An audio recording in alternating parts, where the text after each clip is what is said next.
Good morning students. मैं Ramchandra sir. आज के इस वीडियो में हम बात करेंगे लेसन नंबर 6, जिसका नाम है अम्लीय तथा लवण प्रभावित मृदाएं, यानी कि अम्लीय और लवणीय मृदाओं की स्टडी करेंगे।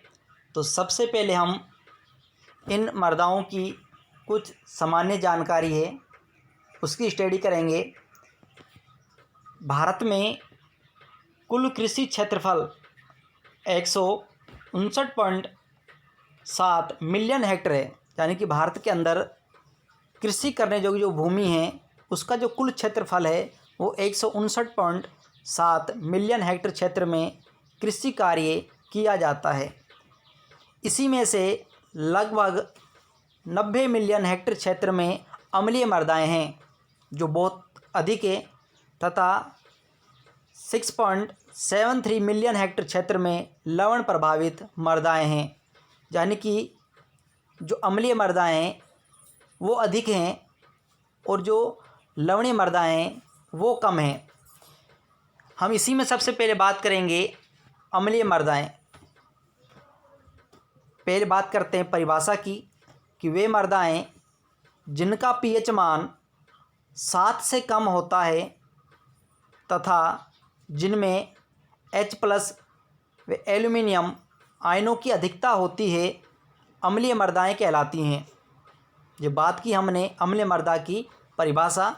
हमें इसका पीएच मान याद रखना है कि जिस मृदा का पीएच मान 7 से कम हो तथा जिस मृदा में H+ व एल्युमिनियम आयनों की मात्रा अधिक हो वे अम्लीय मृदा कहलाएगी।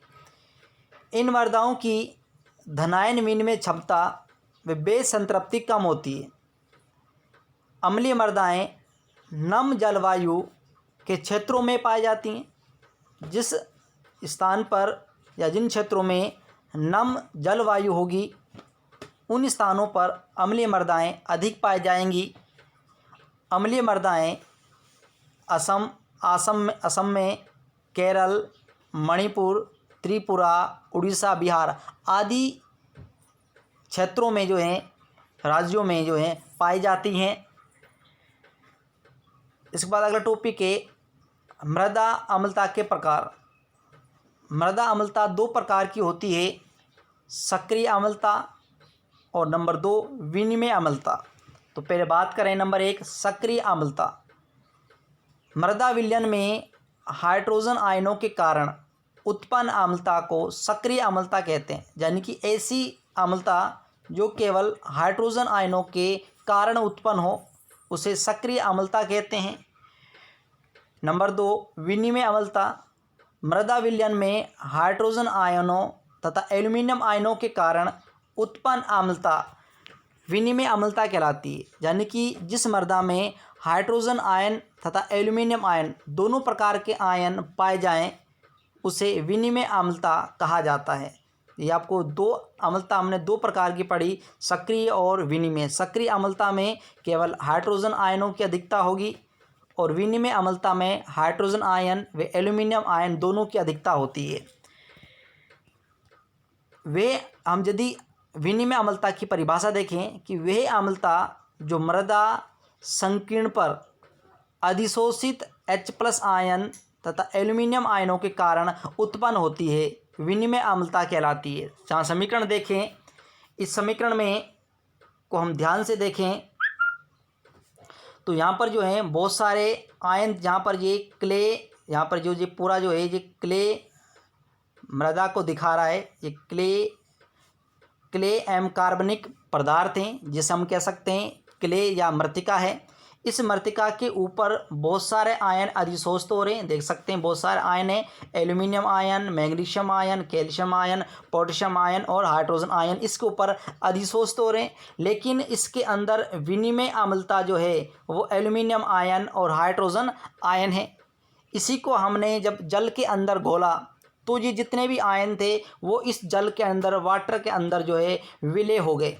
विलय होने के बाद ये मृदा विलयन सक्रिय अम्लता में बदल गया, यानी कि इसके अंदर केवल H+ आयन ही शेष रह जाते हैं। बाकी calcium ion, magnesium ion, potassium ion जो है, उसके अलावा एल्यूमिनियम और एल्यूमिनियम बाइकार्बोनेट, इसके अलावा H+ आयन भी हैं, लेकिन इसके अंदर जो H+ आयनों की मात्रा है वो अधिक होती है इनकी तुलना में। तो इसलिए मृदा विलयन जो है सक्रिय अम्लता को उत्पन्न करता है। तो ये अम्लता को हमने इस समीकरण के द्वारा समझा है। तो विनिमय अम्लता जिसमें एल्यूमिनियम और H+ आयनों की अधिकता होती है, इसी को हमने जब जल में घोला तो इसके अंदर जो H+ आयनों की अधिकता नज़र आती है, तो इसलिए ये सक्रिय अम्लता कहलाएगी जिसके अंदर H+ आयन हो, और विनिमय अम्लता जिसमें एल्यूमिनियम और H+ आयन दोनों प्रेजेंट होते हैं।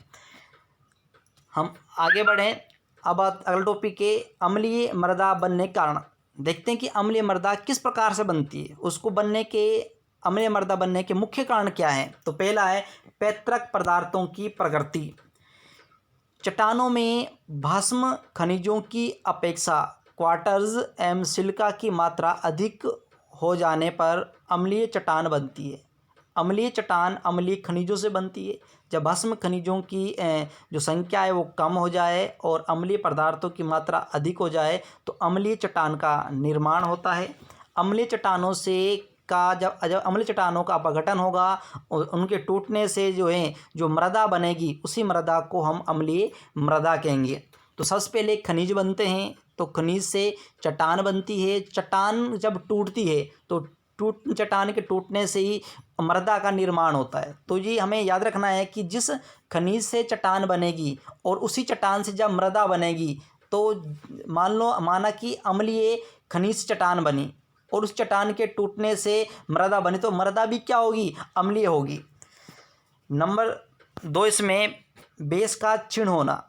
अधिक वर्षा वाले क्षेत्रों में मृदा संकीर्ण पर अधिशोषित घुलनशील भास्मिक आयन, जैसे कह सकते हैं मैग्नीशियम, कैल्शियम, सोडियम, पोटेशियम आदि जल में घुलकर मृदा के निचले संस्तरों में चले जाते हैं और कम घुलनशील एल्यूमिनियम और Fe के यौगिक मृदा में शेष रह जा सकते हैं। यानी कि बहुत सारे जितने भी क्षारीय लवण होते हैं या जितने भी लवणीय पदार्थ होते हैं वो सारे मृदा जल में घुलकर मृदा के निचली संस्तरों में चले जाते हैं।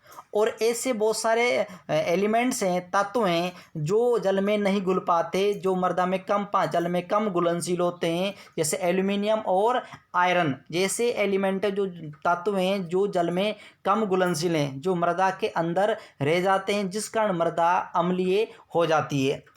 इन खनिजों यौगिकों की प्रकृति अम्लीय होती है और इनके ऑक्साइड एवं हाइड्रोक्साइड जल के साथ अभिक्रिया करके मृदा विलयन में H+ आयन मुक्त करते हैं, जिससे मृदा अम्लीय हो जाती है। हम इसके समीकरण को यहाँ पर जो है देख सकते हैं। यहाँ पर कार्बन डाइऑक्साइड जल में क्रिया करके कार्बोनिक यौगिक का निर्माण करेगा। उसके बाद यहाँ पर कैल्शियम आयन जो है इस क्ले के ऊपर अधिशोषित है। इस क्ले जो है, कैल्शियम क्ले जो है इस कार्बनिक अम्ल से क्रिया करके जो है क्ले बनाएगा, प्लस में इसमें कैल्शियम कार्बोनेट बाहर निकलेगा और इस क्ले के ऊपर जो है H+ आयन शेष रह जाते हैं। इसी में हम आगे देखें, कैल्शियम कार्बोनेट जो है कार्बनिक अम्ल से क्रिया करके कैल्शियम बाइकार्बोनेट का निर्माण करता है, जो जल में विलय होकर जो है निक्षालित हो जाता है और मृदा के अंदर H+ आयनों की मात्रा बढ़ जाती है, जिस कारण मृदा जो है अम्लीय हो जाती है।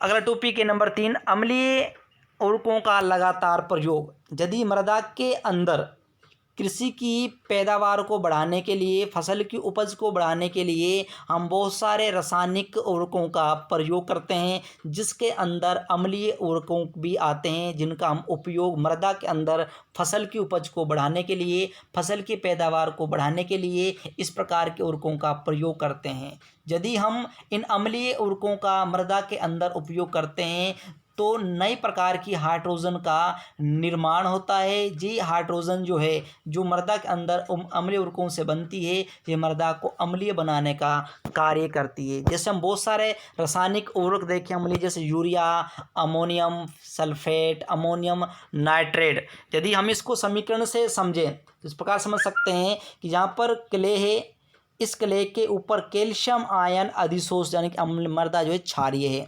इसी के अंदर हमने इस अमोनियम सल्फेट को मिलाया जो अम्लीय उर्वरक है। अमोनियम सल्फेट का अमोनियम आयन इसके कैल्शियम को जहाँ से विस्थापित कर देगा और स्वयं क्ले के ऊपर आ जाएगा। अब इस मृदा के ऊपर क्ले के ऊपर अमोनियम आयन अधिशोषित हो गए और कैल्शियम यहाँ से विस्थापित होकर सल्फेट से क्रिया करके मृदा विलयन से बाहर होकर निक्षालित हो जाता है। अगली क्रिया में हम देखें कि कैल्शियम जो आयन है वो कैल्शियम क्ले है जिसके यानी कि क्ले के ऊपर कैल्शियम आयन अधिशोषित है यानी कि मृदा क्षारीय है। इसके अंदर हमने अमोनियम नाइट्रेट मिलाया जो अम्लीय प्रकार का उर्वरक होता है। तो इसी का अमोनियम जो है इसके कैल्शियम को जहाँ से विस्थापित कर देगा और अमोनियम इस क्ले के ऊपर अधिशोषित हो जाएगा। यहाँ से कैल्शियम निकला और इसके नाइट्रेट से क्रिया करके कैल्शियम नाइट्रेट के रूप में निक्षालित हो जाता है और जो मृदा है वो अम्लीय बन जाती है। नंबर 4 है जीवाश्म पदार्थ। मृदा में उपस्थित जीवाश्म पदार्थों के सड़ने गलने से कार्बन डाइऑक्साइड तथा कार्बनिक अम्लों का निर्माण होता है। जब मृदा के अंदर जीवाश्म पदार्थों का अपघटन होता है, उनके सड़ने की गलने की क्रिया होती है, तब CO2 बनती है तथा साथ में कुछ कार्बनिक अम्ल का भी निर्माण होता है। अम्लों के उत्पादन से मृदा अम्लीय हो जाती है, साथ ही हाइड्रोजन आयनों द्वारा धनायनों का प्रतिस्थापन भी हो जाता है। हम इसको समीकरण के द्वारा भी समझ सकते हैं इस प्रकार से कि यहाँ पर सबसे पहले जीवाश्म पदार्थ इसका अपघटन हुआ, जब विघटन हुआ तो कार्बन डाइऑक्साइड का निर्माण हुआ।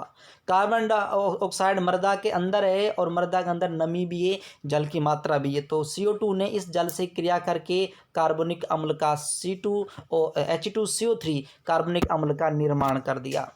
अब मृदा के अंदर जो है क्ले के ऊपर कैल्शियम आयन अधिशोषित हैं और उसी के अंदर हमने कार्बनिक अम्ल मिलाया, जिस कारण इस कैल्शियम को इसके H आयनों ने जहाँ से निकाल दिया और क्ले के ऊपर H+ आयन अधिशोषित हो गए, यानी कि मृदा अम्लीय हो गई। कैल्शियम निकलकर इसके कार्बोनेट से क्रिया करके कैल्शियम बाइकार्बोनेट के रूप में जो है मृदा से निक्षालित हो जाता है और मृदा जो है अम्लीय हो जाती है। नंबर 5 है सूक्ष्म जैविक क्रिया। विभिन्न प्रकार के सूक्ष्म जीव मृदा में सक्रिय होते हैं, एक्टिव होते हैं। सूक्ष्म जीवों की क्रिया के फलस्वरूप अम्लों का निर्माण होता है, जिससे मृदा अम्लीय हो जाती है। तो मृदा के अंदर सूक्ष्म जीवों का होना भी बहुत ज़रूरी है। तो इसी प्रकार जब मृदा में सूक्ष्म जीव प्रेजेंट होंगे तो वो सक्रिय एक्टिव होंगे, जिससे वो पदार्थों का अपघटन करते हैं, जिस कारण अम्लों का निर्माण होता है और अम्लों के बनने से मृदा अम्लीय हो जाती है। तो आज के वीडियो में हम इतना ही पढ़ेंगे और कल के वीडियो में हम कुछ नया पढ़ेंगे। धन्यवाद।